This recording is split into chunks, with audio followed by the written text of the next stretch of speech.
Yeah. That's what we say. Right. Yeah, it'll do. Well, thank you for braving the weather. I know you took the red eye from LA like yesterday. So you got in before all the snow happened. Yes. You're probably thinking, what is this, right? I know, man. I got here. Actually, when I got to Detroit, I was like, what is this? When it was -1 degrees at 4 a.m., I was like, this is not LA anymore. Did you own a coat? Right. Or did you buy one upon... I literally just got this. Just got this jacket that I'm wearing currently. That very fashionable. You guys cannot see, but it's a Canadian brand, and I came across it at Sundance, and I just had to have it. Well, I was at great. Sundance. Excuse me. That was great. What? I don't know why I got a British accent. I have no idea why I did John that. Boyega now? Yeah, I don't know where that came from. I'll take it. It's okay. Dude, that is a sweet coat. Let me It just is say. pretty sweet. Well, thank you. Yeah, Thank you. absolutely. So we'll put some pictures here on It's got Facebook fur and, and stuff, everything. and warm. Warm. The hat, did you get the hat there too? I did. Yeah. I did. See? Yeah, too. It says discreet. That must be some like Hollywood brand, Of course. Yeah, yes, right.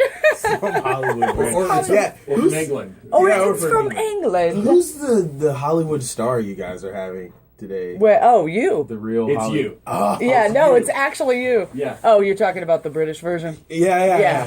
The British guy will be here later. I mentioned a little bit ago that we had a big Hollywood star, Caleb Castille, is going to be here, and he walked in and was like, "Yeah, so who's the Hollywood star?" We didn't want to confuse it with Dr. Klosterman, who is also here, and he's a Hollywood star too. He's I mean, Hollywood. he's all. I see. When I see him at the Vandalia Rec, and he's like, won't even talk to me. He's like, I'm in the movies now. I'm kidding. It is. No, I'm kidding. Wait, Doctor. Dr. Klosterman actually had a speaking role in the movie, if I'm not mistaken, right? Didn't we hear your voice? Weren't you like the trainer's voice or something there, Dr. Klosterman? Well, it's a little bit of a long story. Oh, did yours get cut? Yeah, we only have a certain amount of time. Basically, I have one line in the movie. I do. It's a doctor's line.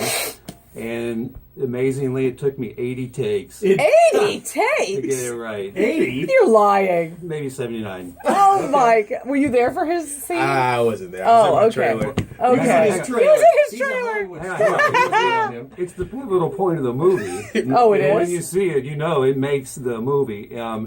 The SAG Awards, Academy Awards haven't come up with voiceover awards yet for Right, doctors, they should. for doctor voiceovers, but when they do, Wait.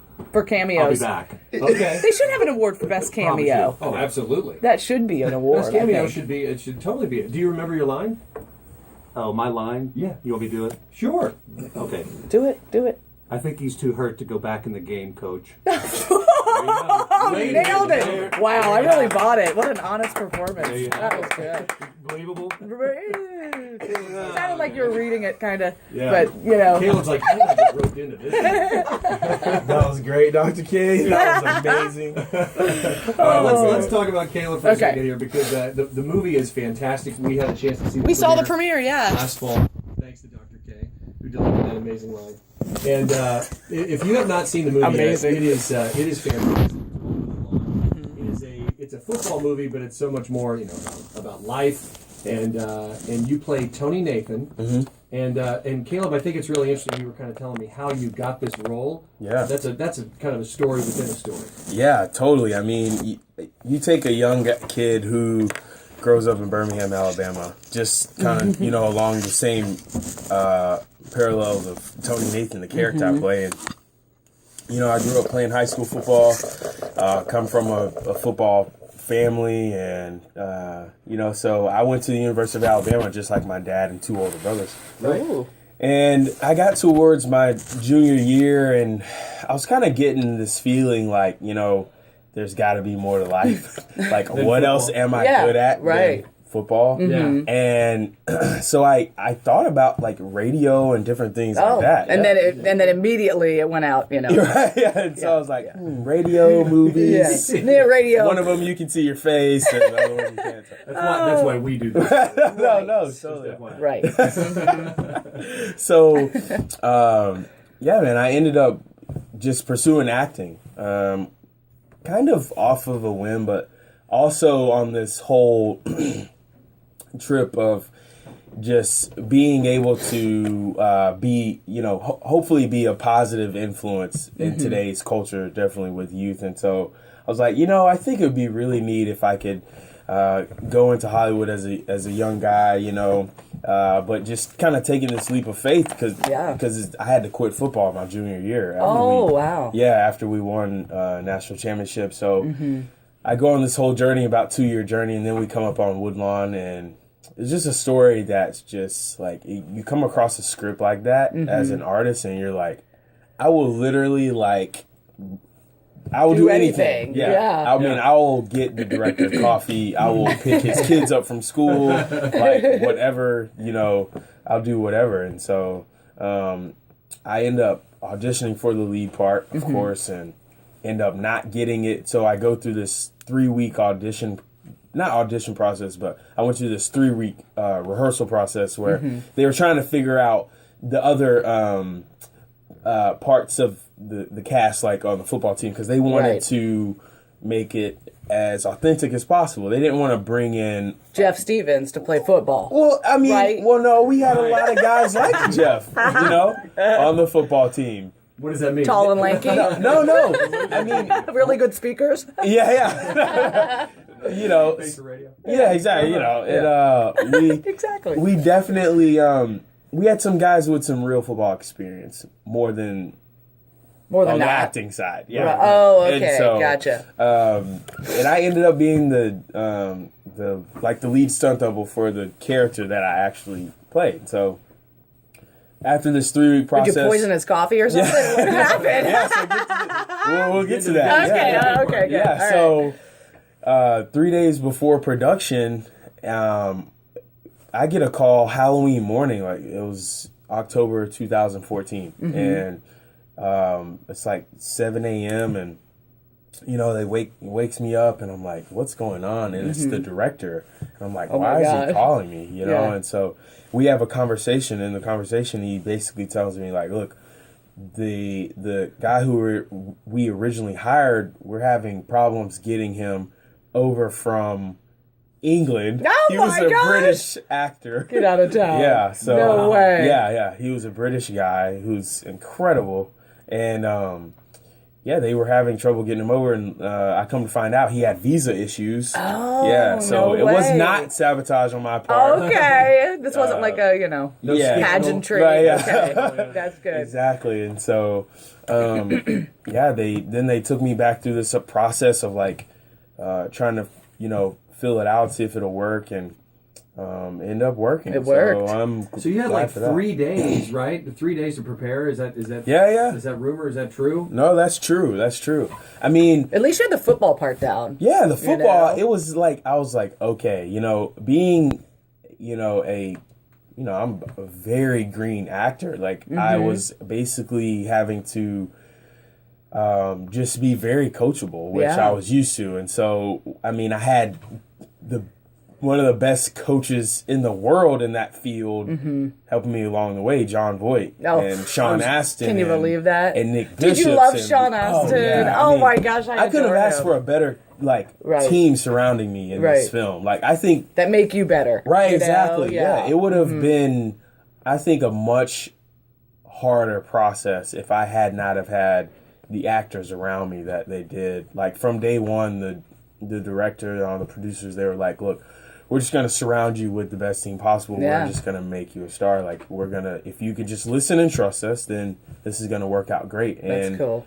Here we go, and we look up and we have an A+ cinema score film, and it's getting all these crazy reviews. So it's just awesome to see a film in a space that it's in do as well as it has done and have the impact that it's had. So it's great. Absolutely. For those of you just tuning in, this is Caleb Castille. He plays Tony Nathan in the movie Woodlawn, which is actually, there's going to be a free showing of it today at Christian Life Center on Little York Road. The doors open at 1. The movie's going to start around 1:45. As I mentioned a little bit ago, a lot of local teams are kind of getting their basketball or soccer or kind of like when we saw teams. the premiere. Exactly. Yeah. That was that was pretty much all football teams. And so this is open to the public. Everyone is invited, but Yeah. a lot of teams are getting together and just saying, "Hey, you know what? We got the day off school today, so Let's do it. let's go see this movie." And what I mean, you're gonna be sitting at home watching Netflix anyway.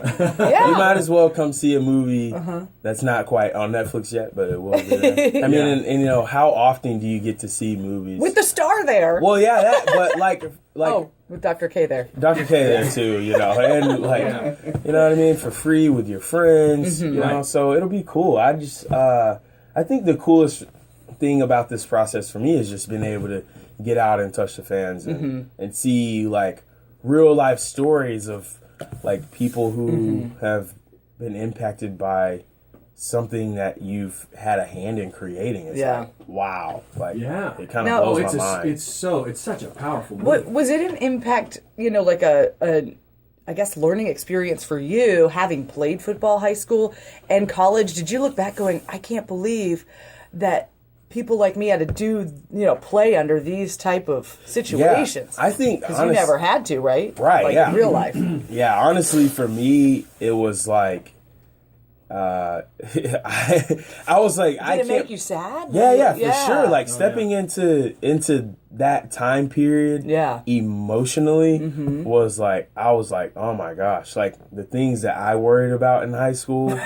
Like, is this girl gonna call me? Yeah, exactly. Right? Compared to, you know, what my character went through, I was just like blown away. You know, it was just such a learning experience for me. I bet. Yeah, it was absolutely incredible. I honestly wish that every young person could go through something like that, you know, to understand, you know, kind of what people faced. Yeah, you know? prior generations have been through. It's just like, it's absolutely mind-blowing. And I got to spend a lot of time with Tony in San Francisco at the Super Bowl. We were doing some PR for the DVD, and he's such a hero. Really? Like, it's how cool is that? You're hang out with the guy who you played in the movie. Yeah, it's crazy. And like, I really will say this, like, I have an incredible father. Like, my dad's definitely like my top hero on my list. But one of the coolest things ever was walking around with Tony, and we would get to these interviews, and like, you know, it's Radio Row, so your PR guy's kind of shuffling around, and a lot of these interviews, like, he's pitched or people will know you, but some of them it's like he pitched them that day, you know what I'm saying? And we get there and they'll be like, wait, are you guys father-son? And I'll be like, oh, that's pretty cool. Yeah. You know? You're like, yeah, today we are. Yeah. So it's neat to see. It was neat to see. That is really cool. Well, thank you again, Caleb, for coming in and hanging out with us and sharing your story and stuff. And I know, now, are you speaking before or after the movie today, by the way? I'm going to speak after the movie, for sure. Yeah. Okay. So it won't be anything too long. We're just going to talk about some... It won't be like this. Yeah. Okay. some inspirational stuff, you know, and just my story and kind of good details of how